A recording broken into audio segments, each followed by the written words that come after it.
Alright. So, inuutusan na ni Liza Tanas at ng bangag na gobyerno na i-file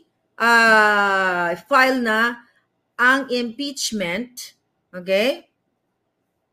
Ayan. I-file na ang impeachment laban kay Inday Sara. Okay? Dahil nga ngayon ay talagang nakikita nyo yung suporta ng taong bayan kay Vice President Inday Sara at recently nga mga kababayan ay nagsalita ng sunod-sunod si Inday Sara na dapat ang pamumuno sa ating bansa ay hindi motivated sa pagkamkam ng cash o ng maraming pera, ng pulboron, di ba? At ng paglaklak ng champagne. So dahil nakikita nila na mukhang aarangkada na ang 32 million na supporters na tunay na bumoto kay Inday Sara, ay nararamdaman na ni Liza Tanas na matuluyan ng mawala sila sa pwestong nakaw, sa pwestong inabuso nila.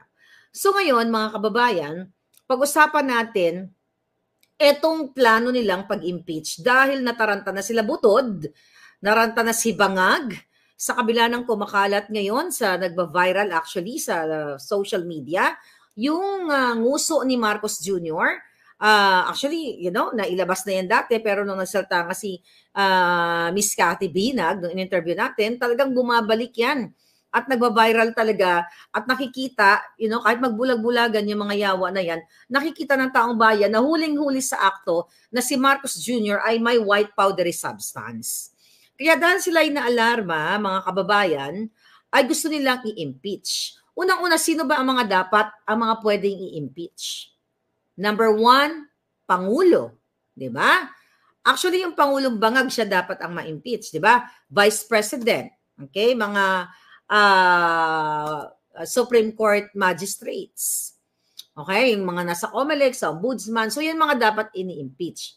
Ngayon, mga kababayan, mga palangga ko, ano ba yung grounds? Ano yung pinaka-grounds ng pag-process o pag-file ng impeachment dito sa presidente o sa vice president at sa iba pa? So, laging sinasabi nila, culpable violation of the Constitution o paglabag ng saligang batas. Ano ang nilabag ni Inday? Tanungin natin. Ano ang nilabag ni Inday na saligang batas? Okay? Yun yung sinasabi nila na yung tungkol dun sa 11 days na pag-spend ni Inday ng kanyang budget na galing sa approved by the Office of the President. It's not legal, it's not illegal. Legal kasi naipaliwanag na ng ating mga magagaling na abogado na ang budget, okay? Ang budget ng gobyerno ay ginagastos taon-taon. Ang budget ng official katulad ng Vice President o ng President ay ginagastos taon-taon. At gagastusin mo sa tama. Kaya nung binigay nila yung budget na yon is December 19. So natural, ilan ang natitirang araw sa December? Di ba? After ng 19, di ba? 11 days. Kaya 11 days, mga kababayan, 11 days, in-spend yung perang yun dahil kailangan mong spend.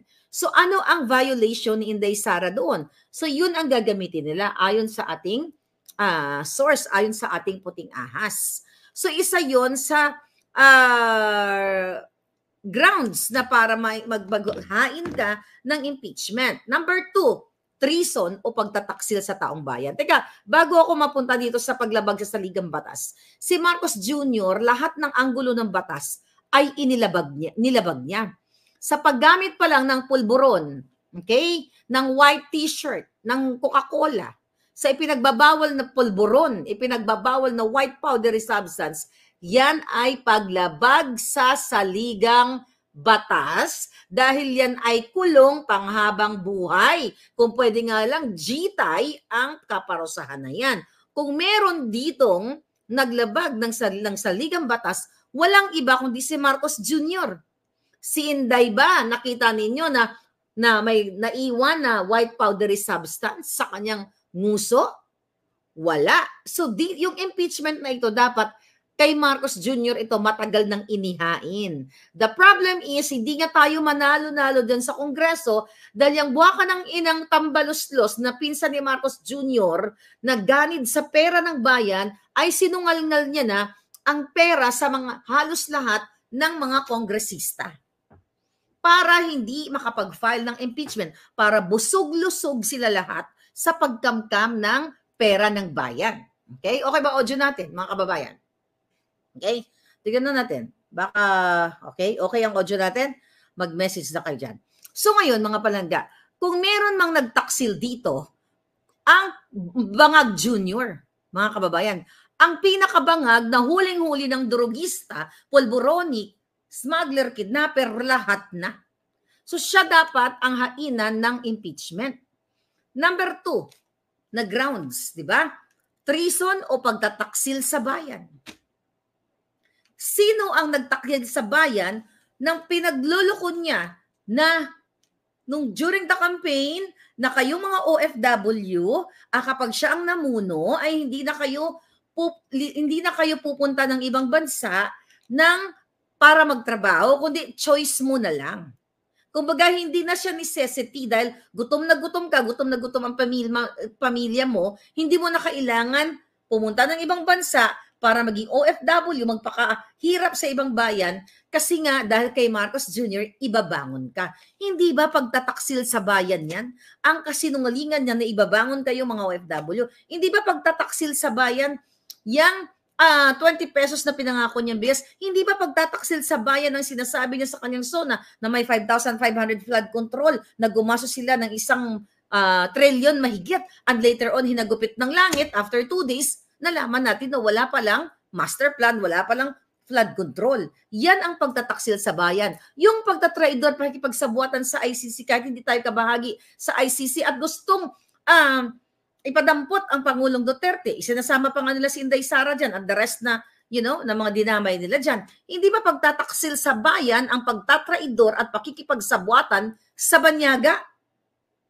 Kaya si Marcos Jr., mga kababayan, ang dapat ma-impeach, hindi si Inday Sara, but hindi naman magwawagi ang mga yan. Kasi uunahan, mga kababayan, nakarating sa akin dahil nararamdaman na nila ang inyong pangis. Nararamdaman na nila na kayo ay pupunta na sa street at kayo ay magpahayag ng inyong boses. Kaya ayon sa aking puting ahas, uunahan na nila next week sa Monday ay ipafile na nila ang impeachment complaint kay Inday Sara. Kaya you have to act as fast as you can, mga palangga. Kumpara dito sa mga bangag na to, wala po tayong laban sa Kongreso dahil ang pera ninyo, di ba, sila ang nagdesisyon ng budget, so definitely ipapamudmud dito sa mga buwaka ng GNMS na mga traidor na kongresista ang pera ng bayan para umayon sa kagustuhan ni Liza Tanas at ni Tambaloslos at ni Bangag na i-impeach si Sara. Kaya sila ang mga taksil, mga traidor sa inang bayan. Ang pakikipagsabuatan ni Marcos Jr. para ibang bangbang kayo dyan, para ilatag kayo sa kaguluhan. Yan ang pagtataksil sa bayan, ang pagnanakaw, ang pagiging mastermind nila sa kidnapping, sa smuggling, sa pulboronic, pagtataksil sa bayan yan. At yan ay severely, to the highest level, to the highest exponential power, yung kanilang graft and corruption o pagnanakaw at katiwalian. Yan, isa yan sa ground sa impeachment. Ano ang naiulat kay Inday? Nagnakaw ba si Inday? Katulad ng ginawa ni Bangag Jr. na sinasabi, again, balik tayo sa mga basura na ginasusan ng milyon, bilyon, trilyon pa nga, doon sa dredging project Eklabush na yon, na wala naman palang nangyari na pagbungkal ng mga basura kasi bumaha pa rin. Di ba? Again, yung 800 billion ang program funds, yung pera sa PhilHealth, at sa iba pang mga ahensya ng gobyerno na naninanakaw nila at tinatanggap ni Liza Tanas, ni Marcos Jr. bilang bribe, okay, galing sa mga foreign investors. Okay? So kung meron man, mga kababayan, ma-impeach dito, walang iba o haina ng impeachment complaint kundi si Bangag Jr. dahil sila. Okay? Dahil si Marcos Jr., kaya nga nung pag-usapan namin ni Atty. Glenn Chong, yung pakikipagsabuatan ng asawa ni Marcos Jr. at pabor sa kanya noong election 2022. Yan ang paglabag lahat sa batas at siya dapat ay matagal nang na-impeach kung ginagawa ng ating gobyerno, I mean, yung mga Congress at Senate, ang kanilang mga trabaho. Pero hindi nga nila gagawin kasi gusto nilang manatili sa pwesto. Ngayon, dahil naalarma sila sa inyo, naalarma sila sa mga alindog natin, mga kababayan. Kasi nga, di ba, lalabas na kayo. Itong kila Mother Pebbles, dumadami na sila dyan sa EDSA, di ba? Kahapon, congratulations guys. Nagigising na ang mga tao. Nakikita na yung kahiyupan ng gobyernong ito. Kaya gusto daw kayong unahan. Okay? Gusto na nilang maghain ng impeachment para unahan ang inyong mga boses. Ha? Ano pa ang mga grounds dito, di ba? High crimes. Ano yung high crimes na ginagawa ni Bangag Jr.? Ang palayain ang mga polvoronic manufacturer. Ang suportahan ang mga smuggler, ang mga hoarder, not only suportahan, that's their business.